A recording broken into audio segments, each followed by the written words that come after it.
and welcome back to the Dynamic Duo podcast. Today we're covering a movie we've already covered. Nah, I'm joking. We're covering the follow-up parts, which is Spider-Man 2 and 3 in the one video. As you can see, we have returning guests, RJ and Cody boy. Yeah, and obviously our resident Texas, you know the drill. Fucking same guy, different day. Anyway, moving on. Yeehaw, So, motherfuckers. Yeehaw. You sound like Jacob. a little shout out to the chosen one, anybody? Anyway, moving on. So yeah, we'll start off with Spider-Man 2. I will go last because I always like going last because everybody else here gets to go first. So I want. Oh wait. As a little side gag, RJ, you get to go first if you know the reason why.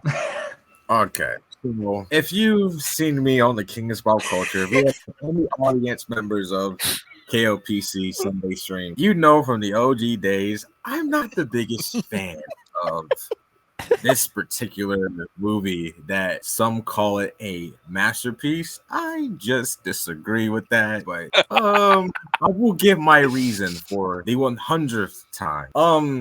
Let's get the good out of the way first. All right. The movie is good. This movie does not mean, like, me saying that it's overrated does not mean bad for people that don't. People need to get that clear. Yeah, overrated does not mean bad. It just means that it's not as good as people say. Overhyped, as you will. That being said, I think that Toby's best performance as Spider-Man comes in this movie. Yeah. I think him as Peter and the stuff with Peter and Spider-Man, like down his luck, like they really hit home with the whole Peter struggling to be the balanced life between Spider-Man and having a normal life, and they really hit home with that. And that's one thing I appreciate Raimi did with that. Alfred Molina, Dococ is amazing. His performance, he is Dococ. Now we'll get to his stupid plan later on in the review, but his motive and his plan was stupid. Sorry, what I don't know what that was, but Kirsten Dunst is MJ. Oh boy. Here we go. It's not good. Okay, no, this Kirsten Dunst is nothing against Kirsten Dunst. She was a good Mary Jane, but one of my biggest issues is the fact that how it was written, like how her character is written. And to me, it's not Mary Jane. It's very She a bitch. What Adam said, but it's just there's so much. I'm not gonna dive too much into it, but it's just very about me and just kind of manipulation thing, and that's not the character of MJ. But one of the biggest reasons why I feel like this movie isn't, and me personally, this might be a hot take, it's not in my top 10 comic book movies. I don't think it's like the masterpieces everybody says it is. Yes, I can name 10. I'll tell you after we're done with this, Danny. I can name 10 movies better than this movie. But anyway, I know you can. That's just the thing. I just know you can. To me, I just feel I like the first one better. Y'all know, the first was my favorite out of the show. I love that first one. Doc Ock's plan doesn't work for me. The sun, I know it's a meme to hell now. The power of the sun in the palm of my hand. He wants his plan is very dumb. He wants to bring the sun to Earth, and it's just very why? It doesn't work. But and the whole thing about Peter losing his powers, I never got it. I never bought the reason for it because I felt like it kind of just came out of left field and it was kind of forced. There wasn't any build up to it, and they didn't really flesh out more reasoning as to why it happened, But I think narratively it works on how he got it back, and I do love the fact that when he stops being Spider-Man in the movie and Peter in a way is kind of selfish. The only thing I don't like is the scene where he watches a guy get jumped. That scene always bothers me. Every time I watch it, it's just I forgot about that scene. This wouldn't happen. It just bothers me. But I'll let Cody go. And let's hear from the Spider Bro himself. So I am at a similar stance for this movie as RJ, but I would say not as extreme. partially because I think nostalgia hits a little harder with me, and it's not top 5. It's not this, like RJ said it perfectly. It's not this world-renowned masterpiece as Raimi fanboys like to make it out to be. But I do think it is a very good Spider-Man movie, and I am in agreement with RJ about the MJ stuff. Like, this woman was caressing Peter's face and saying, "Yo, what you gonna do about it? What you gonna do about it?" She wanted him to chase her, and then she's like, "Oh, I'm seeing somebody now, but fuck him, I guess." Also, to add on to your point, there's not enough Harry in this movie as well. Oh yeah. Yeah, Harry's just kind of there, Yeah. and then basically once Spider-Man saves him from Doc Ock's science project failing, that's where we get a little bit more of him. But I still feel like we didn't get a lot of him. And then that was when he was like, "No, I really want to kill him." But this was like it's a solid movie, and I did like the adaptations from Amazing Spider-Man 50 and Amazing Spider-Man 3. When for those of you who don't know, 50 is when the Spider-Man No More, where he gives up being Spider-Man. But the main difference is that I don't think in the comic he gets Whiskey Dick of the Webs. For those people in the Wolverine trailer, pretty much. And then the introduction of Doc Ock from Spider-Man, Amazing Spider-Man 3. But like RJ said, the plan is really just weird. I know the arms really corrupted his mind, but like, why this? Why did you have to finish your science project? Like, you couldn't have just wreaked havoc and just done something similar to the Goblin, but not the same. I don't know why it was like, because what were you gonna do after you destroyed all of New York? What was also another issue that I have is like the villains are introduced through like a failed science experiment. Like, if you notice, it's like a trend throughout the movie, like that, like they kind of like become a villain through a failed science experiment. Yeah. To be fair, I think that's just superhero movies in general these days. It's always a thing gone wrong. I mean, well, sure, but it's like with that, like you could just tell, like it was like the same formula, like in all 3 movies. Like, but to be fair, this is before any actual MCU or anything existed, so you can give it a little leeway, I guess. But at the same time, I understand where he's coming from, because to be fair, like obviously I'll let Danny go, but I'm going to be just honest before Danny goes. I'm in the same boat as RJ, and I'd probably say I might be a wee bit worse than RJ when it comes to my disliking of this movie. So the resident Texan, you broski. Oh, it's up to me. Yes. Okay, so that's right, the Texas man. Yeehaw, motherfuckers. Okay, so for me, it's a product of its time. I still love this movie for what it is. Like, unlike some of these Raimi fanboys, like I could see the bad things about it or whatever.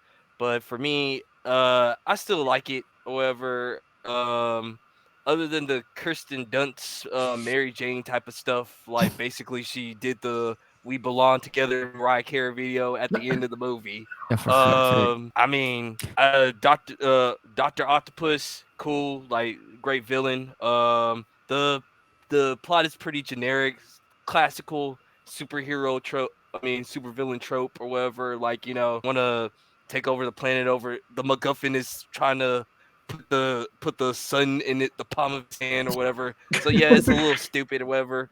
What else? Now some of the positives, of course, like I like the references to Spider-Man the animated series in here.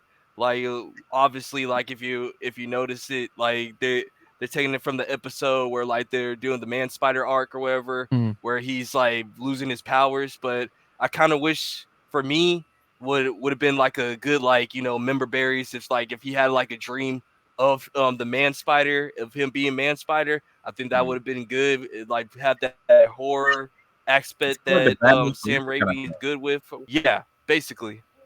Basically with Batman Forever, just showing like what he could be if he didn't have like the human side of him or whatever.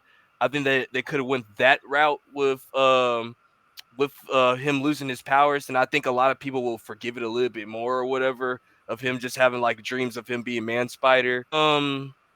What else? And I do agree that Harry should have been in this movie a little bit more or whatever, but I can understand because, like, in the 3rd movie they kind of paid off of him basically being the main attack, one of the main antagonists in the 3rd film. So I mean, for me, once again, product of his time.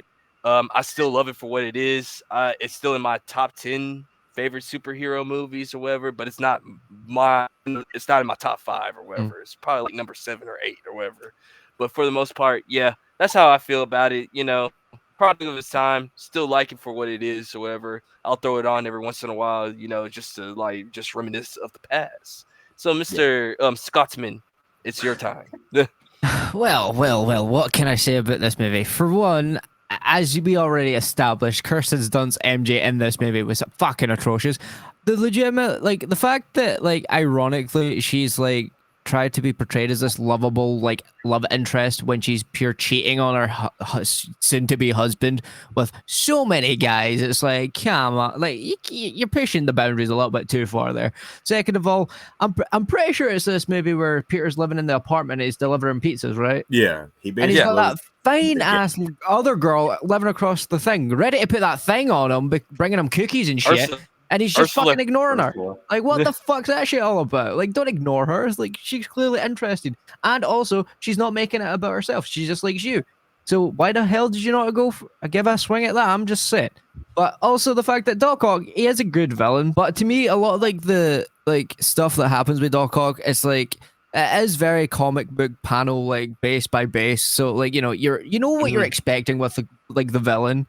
Where another thing that I really disliked about this movie, and I know a lot of people might disagree, I don't think a lot of as cool as it was to see these comic books come to life, I do not think we got that iconic comic panel in this movie for the right reasons. It should have been done for a better storyline reason. Because as much as it was a cool shot, it felt like it was just done for that one single shot. And I'm like, that's a cool shot, but come on, you could have earned it better. Also, as Cody said, Whiskey Dick webs, I don't know what the fuck that was about. It's he lost confidence in himself, so he can't use his webs anymore. I'm sorry, what? Fuck off. No, I know it comes out of him organically and stuff, but at least, when in the comics, when he was using web shooters, it made sense why he couldn't do that shit anymore. Where it's oh no, apparently he can't get his webs up again. Oh no! Fuck off! No, that's not how this works. Yeah, for me, it's executed so weirdly.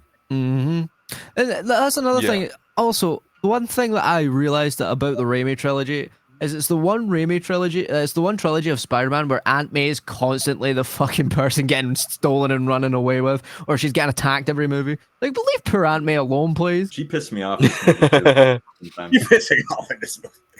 Oh yeah, that's a very true point. Yeah, because she did act quite bitchy in this one. Yeah, that's what I'm saying. For me, this movie is overhyped. Oh, there you go. Can I? No, go ahead. No, go ahead. Finish your stuff, and then let me know when you're done. I was gonna say something. Yeah. Finish up. Go ahead. Wait, who? I think it's about Adam. Adam. Oh, okay. Adam. He's about to go in. But no, so but for me, when it comes to this movie, per se, it's there's so much wrong with it, but at the same time, I understand why people say it's a masterpiece. I grew up on these Spider-Man as this Spider-Man trilogy, just like everybody else.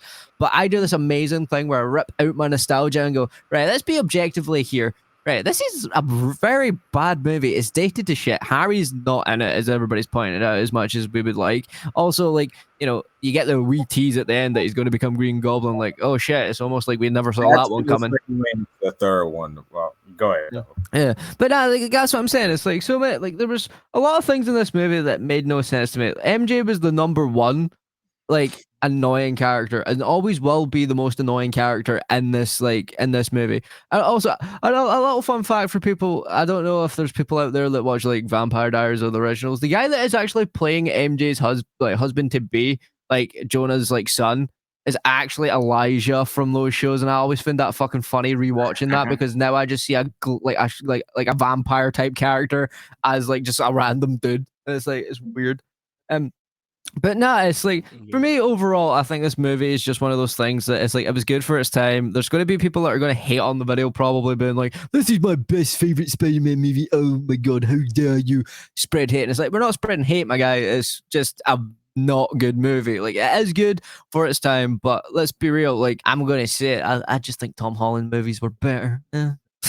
So anyway, what was anybody? Somebody was going to say something. Danny? I was gonna say this, like there is one thing in the movie where like I can't put all the fault on MJ because Peter was on his stuff too because Oh yeah. he was low key trying to break up like MJ and her like soon to be husband. He was saying like, you don't have to marry him, like, and I'm like, Peter, bruh, like, come on, dude, like that's not cool, my guy, like Yeah, he was like, that's not cool, like. he was like, come on, let's go get some chow mein. Let's go get some I'm chin, like, mate. yo, I'm like, Peter, dog, let me pull you to the side. Like, I get it, you still got feelings for this girl, but she's engaged. Don't do that type of stuff, my guy. That like, Yeah. I know a lot of people want to hate on MJ's character, but we gotta be kind of fair about this part. Like, Peter was on his stuff too in this movie or whatever, and I know Also, a lot of Ray fans don't want to hear that part.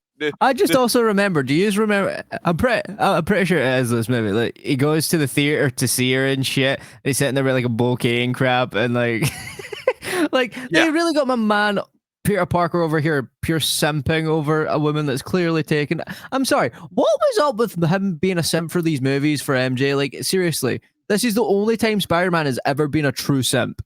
Let's be real. Yeah. I did not like that fact. But I think that's Piggyback on it Danny's just makes point you real quick. like a pre.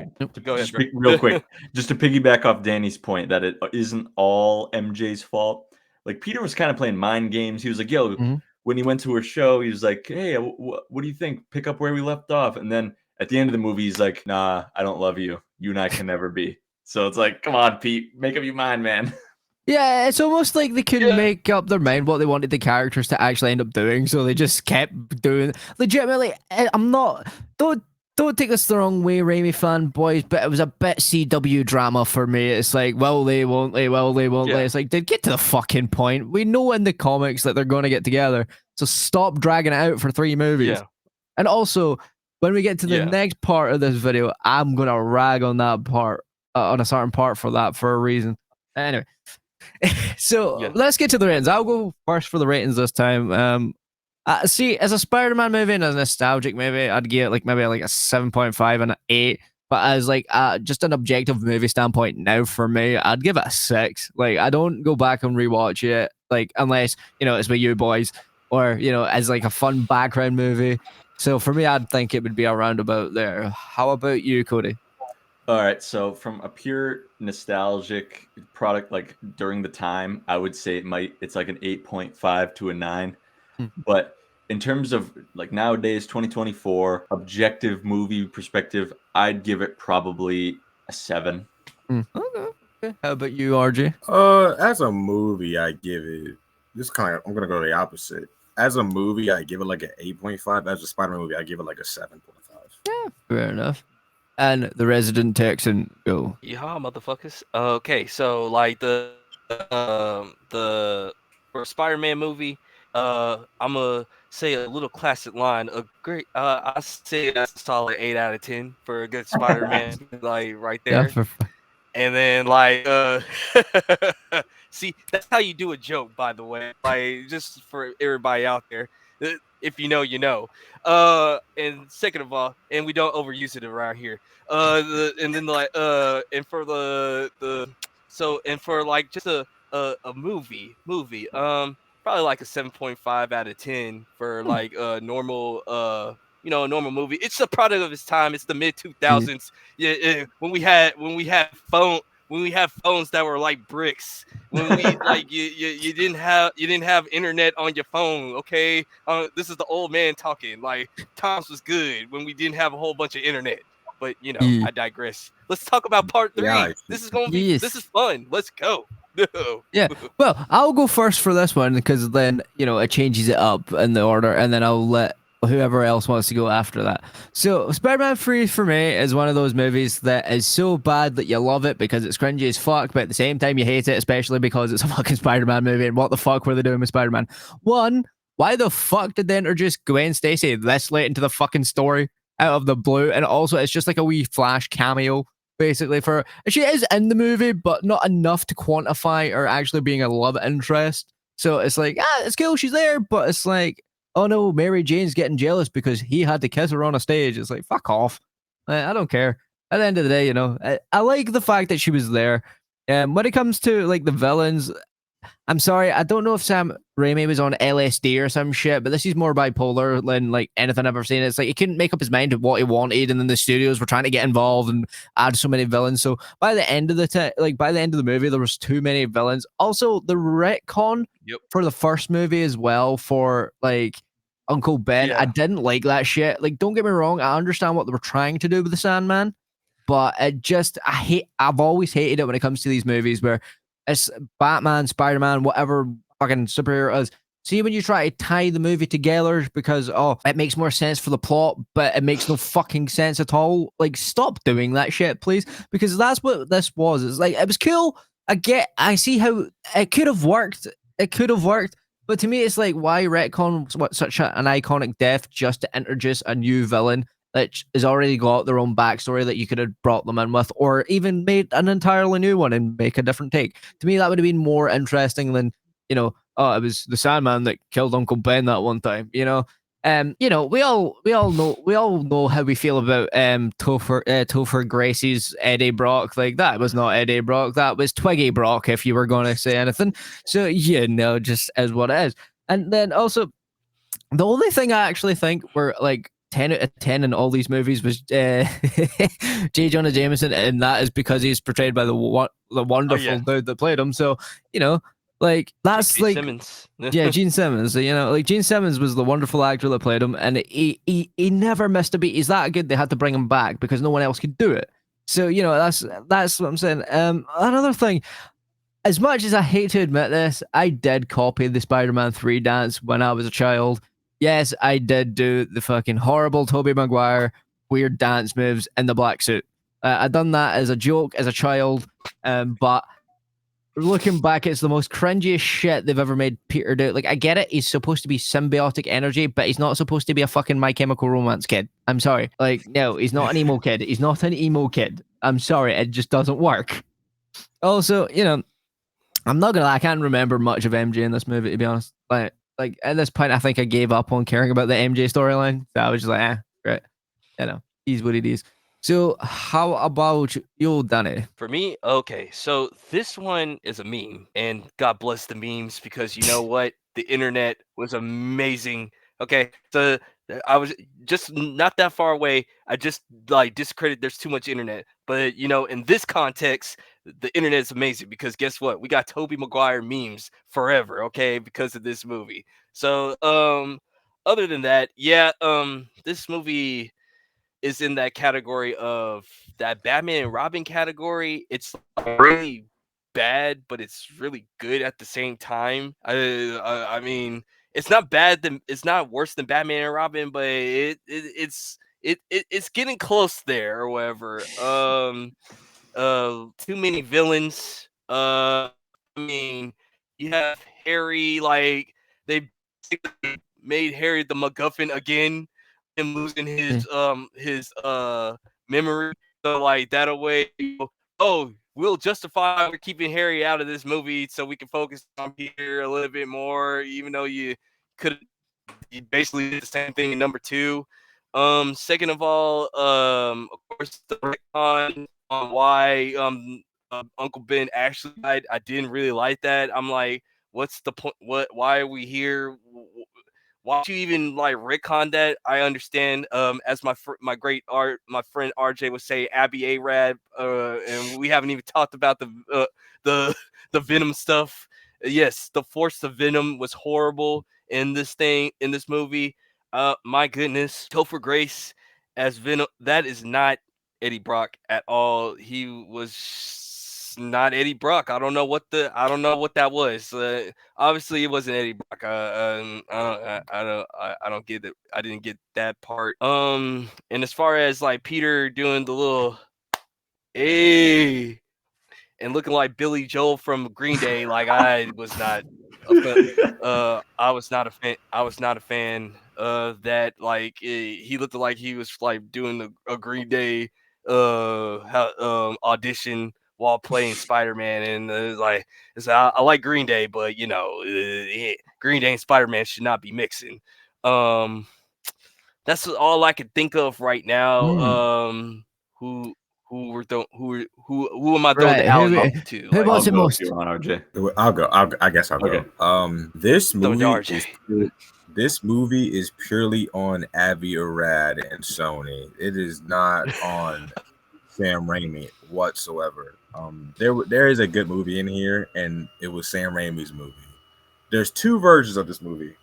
There's Sam Raimi's vision, and there's Avi Arad's vision. We unfortunately got Avi Arad's movie because he wants to.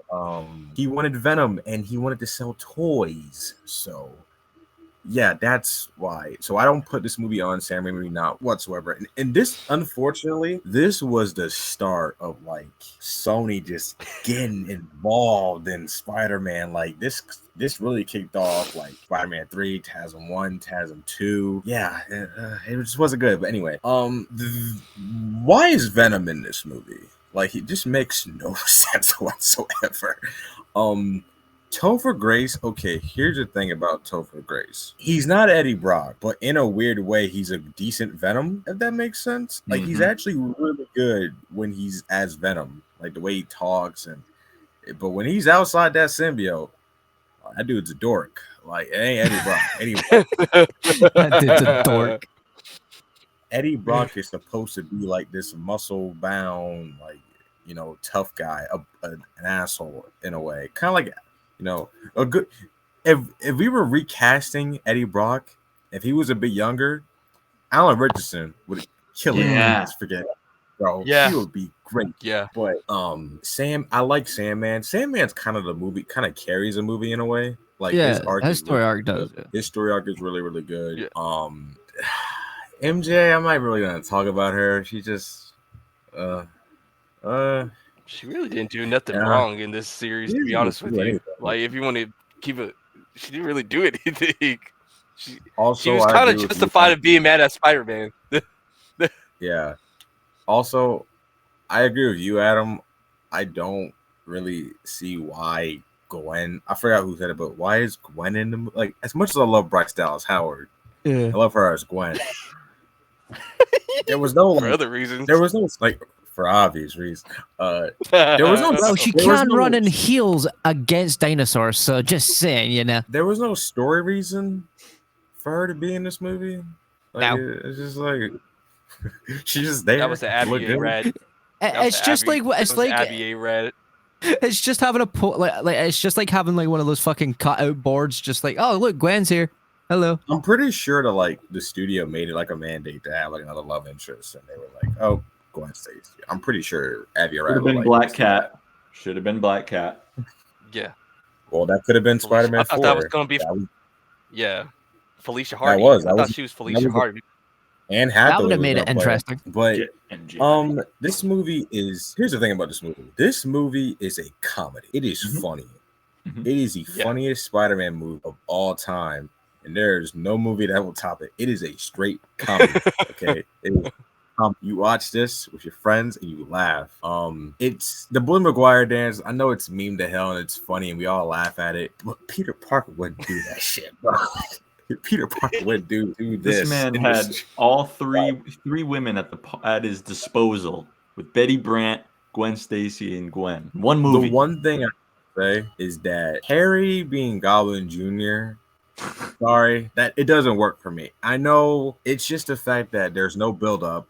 So I'm supposed to believe like the scene in Spider-Man 2. Okay, he discovers I don't give a shit. He discovers like he discovers.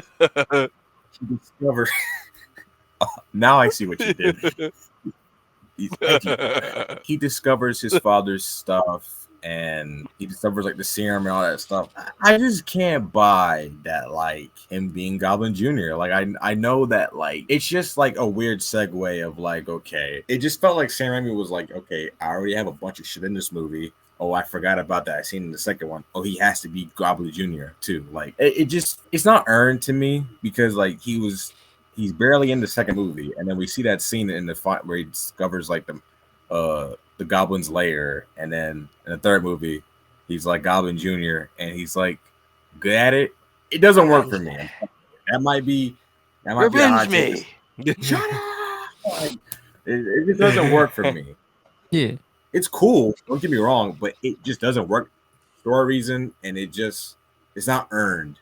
And I'm sorry, but like, how am I supposed? I know it's a serum, but how am I supposed to buy that he's like really good at being goblin? Like, how the hell do you know how to fly a glider, Harry? No, seriously, no. I'm being for real, because this Harry is not as smart as Peter.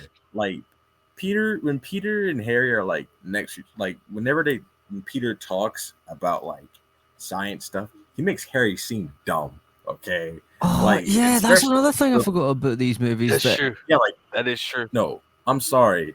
I don't care what no Raimi fanboy says. He should have been struggling with that glider.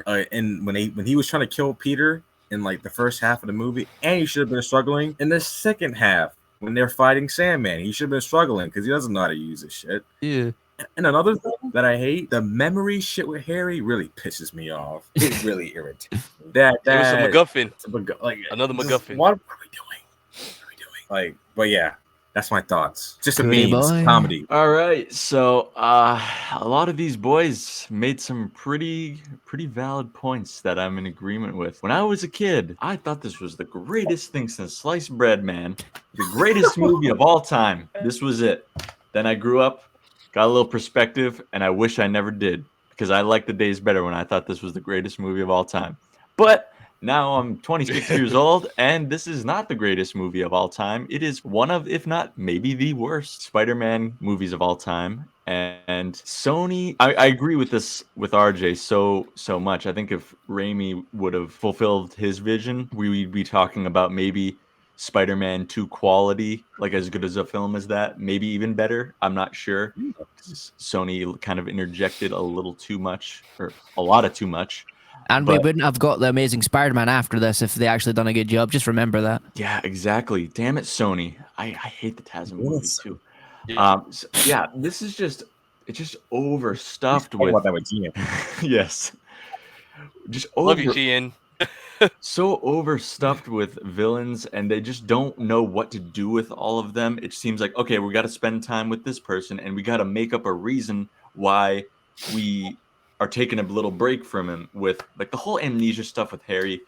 Amnesia is the laziest plot device in film history. I'm sorry, someone has to say it. And then he just miraculously gets it back at the perfect time, and it's just like, seriously, dude. And then his butler, Bernard, he's been hiding this for who knows how long. Hold on. He's the biggest villain. No, that old fuck. He's the biggest villain in this whole trilogy. He's like, oh yeah, the guy Spider-Man that you've been trying to kill and had a grudge over the past 2 movies. Oh yeah, he didn't actually kill your dad. Your dad killed himself. Thanks, dude. That guy. Also, here's another thing. How does he know that? I don't know. It was one of those retcons, I think, where it's like he must have been there when Peter was like, or somehow, I don't know. That doesn't make sense. No, wait the fucking minute. No. Wait. Well, I know why he did. I know. I have another question. I was gonna say. In the first, hold on, Danny. I had to say this. In the first movie, when Peter brings Norman back to like the penthouse, how Norman's like cleaned up. Did Peter like clean this man's body? Like he cleaned his body and bring him back. And I'm sorry. And the thing with Bernard, he doesn't even come out and he says, "I cleaned his wound. The wound came from his own glider, so he definitely came from his own hand." He was already clean. Yeah, Peter could have picked it up and stabbed him with it for all he knows. How does he know that? But also, he says he cleaned his wound. Peter already cleaned them. Damn it, continuity, guys, continuity. All right. Anyways, listen. I know why Burner did this. It's because he didn't get a raise. That's what it was. He like, yeah, that's what it is. Yeah, you know what? See, what we're saying is the opposite of Alfred. He's evil Alfred. He's evil Alfred. He's evil Alfred, man. He said like, I asked Mr. Osborn, can I get like another like 10% on my raise? He told me no. So you know what? Everybody burns. Let it burn. Let it burn. Let it burn. Like, But yeah, Cody. it's I just had to say overstuffed that. with villains. Like Sandman is one of the few bright spots in this. The symbiote is where I have a very big problem. The suit is cool, but I love, me and RJ talk about this all the time. The original design is so much better than just the paint in the red and blue suit black. I'm sorry. Yes. And I forgot about that. yeah, it's just the bell tower scene is cool, and then like Venom is introduced so late into the movie where we're not even interested in that. We kind of want to see this final showdown with Sandman and that whole story But arc. also, Sandman is pushed aside so we can focus on some Bully Maguire, Harry shit, and then we can segue Venom into the damn plot. Exactly, That's my that's issue. what I'm saying. That's what they do to these villains. They overstuff it with villains, and then we don't see him for like 45 minutes, and so we forget about him, and then we don't care about him anymore. So I'm like, Yeah, it's like that scene. Sandman comes back from the sewers. And I'm like, oh fuck, you're still in the movie. I forgot yeah, you're like in this 40 movie. minutes has passed. 40 Yeah. minutes passed. Yeah, Mhm. It's crazy. And unfortunately. the Eddie Brock is one of my biggest gripes too. Like RJ said and Danny said and Adam, he's not supposed to be this little pipsqueak guy from that 70s show, man. He's supposed to be not some guy just like roasting Peter. He's supposed to be like this massive buff guy that can like kind of like your a Flash Thompson similarity, but like in his workplace, not in school. So Yeah. and They also Kirsten didn't Dunst borrow and any of the MJ story for Eddie from like an actual decent story, like Ultimate Spider-Man, where like Eddie and like Peter have known each other for a few years and stuff. It was just like, oh, he's the rival photographer. It's like, Yeah. okay, cool. Spectacular Spider-Man did Eddie Brock beautifully. But Yeah. then my final thought is Kirsten Dunst's MJ. Yeah, I get why she's mad at Peter for kissing Gwen, but the whole like conflict between Peter and MJ stems from just her being jealous because she's getting fired from these projects on stage that she's doing, and Spider-Man's getting all the praise, and she don't like. I don't like that. She don't like she's that. like Yeah. jealous to be Spider-Man. Let's just be real. They Like, made MJ a narcissist in these movies. Yeah. And then, like, honestly, if we're going based off of comics and cartoons, MJ would not care about that type of thing. She would be the like, say, "Go get him, Tiger." Yeah. MJ champions him being Spider-Man. She loves that he's Spider-Man. Exactly. Yeah. And the way this movie ends really renders because there's so much baggage that's left unpacked. Peter just shows up to her place where he literally smacked the shit out of her like 3 days ago, and they just start slow dancing like everything's all fine, peaches and cream. It's like, come on. I'm glad that you said that. I'm glad that you say that. Let me say something real quick. Listen, Y'all was wrong for that. Like that was wrong. Y'all was wrong for that, Sony, leaving us on that black screen like it was The Sopranos or something. You don't get away with that. Like listen here, okay? Let me tell you something. You do not blue ball us for Spider-Man 4, and then just start up a new universe after that. That was just wrong. Okay, I haven't forgiven you for that one, but I digress. In the shittiest universe they followed with. Sorry. yes. Sorry, To no. be You fair, do like, what you- to be fair, this movie is obviously not going to be rated highly. I don't think anybody rates this as a high Spider-Man movie, but you know, But it's a it's fun what it movie. is. It's a fun movie. It's a fun movie, but it's not a good Spider-Man movie. And overall, movie plot-wise, like storylines, it's not good either, in my opinion. So for me, like as of like an overall movie, I probably would rate this a 4. But for a fun like friend movie, I'd probably rate it like a 7, just to be nice, you know, just because it can be fun. What about you, Cody? So I'm gonna kind of merge a Spider-Man movie and a film movie because I would rate them the same as solid 5, or not really solid, but just a 5. And if you want a movie that you could put on and have a good time to and just turn your brain off, don't really have to pay too much attention to the story, and then from an enjoyability factor, I'm giving it a 9 from just a pure comedy and just an enjoyment factor. Okay, that's cool. RJ? I'm pretty much in the same boat. Like it's a weird like way to like judge it. Like, okay, if you're judging it like Spider-Man movie, I would have to give it like a 5 because it gets one half of Spider-Man right, and the other half they just shit on. And it's studio interference. Studio interference brings it down. Like when studios interfere, especially Sony, an Abby Arad. Like when they interfere, like it's gonna be some shit. But the movie's not on Sam Raimi, but comedy, watching it with your boys and having a laugh. Give this a 10 out of 10, bro. Like RJ and I are seeing it in theaters this Monday. yes. Good.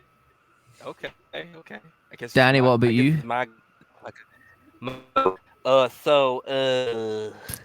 one, for this one right here, so for a Spider-Man movie, Spooderman, I give it like a 5 out of 10.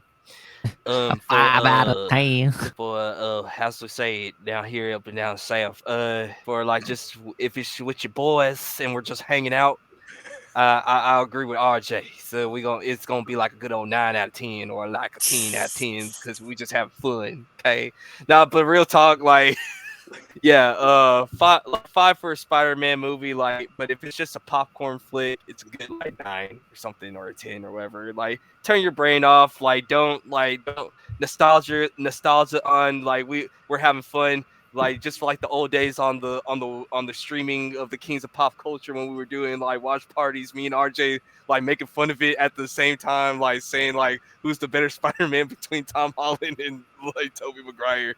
Little man, I miss those days. Yeah, we gotta Iron do Boy those again, Jr. man. But those are Iron Boy fun. Jr. Those were fun, dude. Oh, hi, baby, it's Toby. It's like, listen, man. If I have to hear Mr. Stark one more time with the little with his like crying and stuff, like, oh man. But yeah, man, like this was amazing. It's coming to the end. This was a great crossover. What do you think, Adam Boy? Well, it was a crossover of the ages. It was fun, it was exciting, and also, most people probably would have seen it coming. Some people might have been a bit shocked, so it's been good. Anything you boys would like to say? I would like to propose an idea. We should talk about the TASM movies, like TASM 1 and 2 with Gian. We should do that. Let's fucking do it. Let's We're do gonna it. violate that, man. No. Let's This do it. man right here, bro. We cannot let Gian get away. He has been saying some wild shit. Like he says a lot of wild shit about TASM, man. Well, let's do it. I'm fucking down. If it's another crossover, especially with All Valley, hell, let's do it. It'll be a laugh. Yeah, sure. All I'm gonna say is I'm sure. holding back no punches on that boy. Sorry, Dean. Oh, okay. Okay, he chose violence. You heard that, Gian? He's choosing violence. He's coming for you. No mercy, all right? No mercy, okay? He's gonna strike first, strike hard, and there's no gonna be no mercy here. Yeah, no mercy. But anyway, we would normally do a post-credit scene, but to be fair, in the last video that we did, there was a post-credit scene, so we did not need one in this video. So I have been Kanan Wolf. That has been RJ, the GOAT. That has been Cody, Flip First, also Strike First Media. Go check his channel out. And the resident Texan, you know the drill. Danny. Hee-haw. Yeehaw, motherfuckers. Subscribe. So